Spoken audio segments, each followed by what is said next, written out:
As I said on Wednesday, for several summers in the mid-90s, we went with a dozen youth and 4 adults backpacking in the wilderness of Colorado for a week, carrying what we needed to survive and thrive together. In the summer of 1997, our family tried to reach us where there were no cell phones or towers so far off the road. Nancy and I had been through 4 years of infertility treatments and were now working with 2 agencies to seek to adopt an infant. There are about 2 million American couples actively seeking to adopt a child, or about 36 families waiting for every 1 child adopted into a home. Often the search is 3 or more years.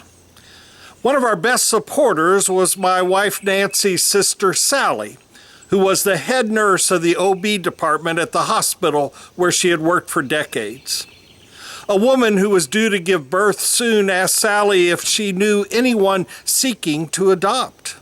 Sally began to frantically work to contact us in the wilderness. After several calls, she got a hold of a Colorado park ranger near the trail we were hiking. As she tried to explain where we were, the ranger said, "Lady, you got it narrowed down to about 500 square miles where there aren't any roads. I really can't help you." "But what about a plane dragging a banner? Wally and Nancy, phone home, there may be a baby." Or maybe I could write a new folk song, "Lord, I'm 500 miles from my phone." By the time we emerged from the wilderness, the baby had been born, and the extended family wanted to help the mother raise her child, as often happens with people who contemplate adoption. We were spared riding the roller coaster of anticipation and disappointment because we were never really involved ourselves.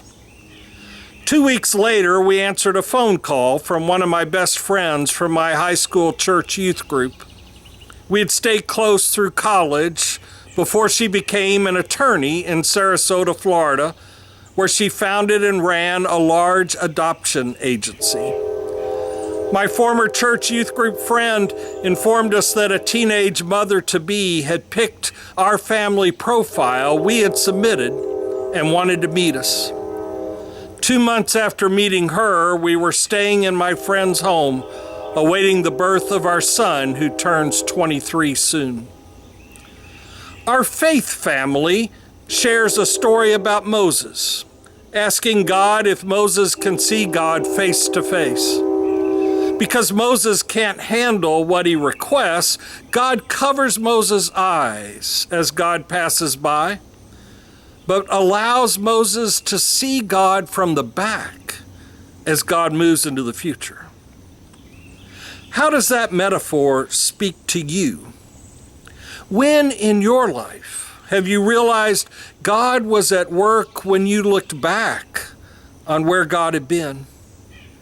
As you look back, when has one thing not worked out for you to make way for something that was meant to be?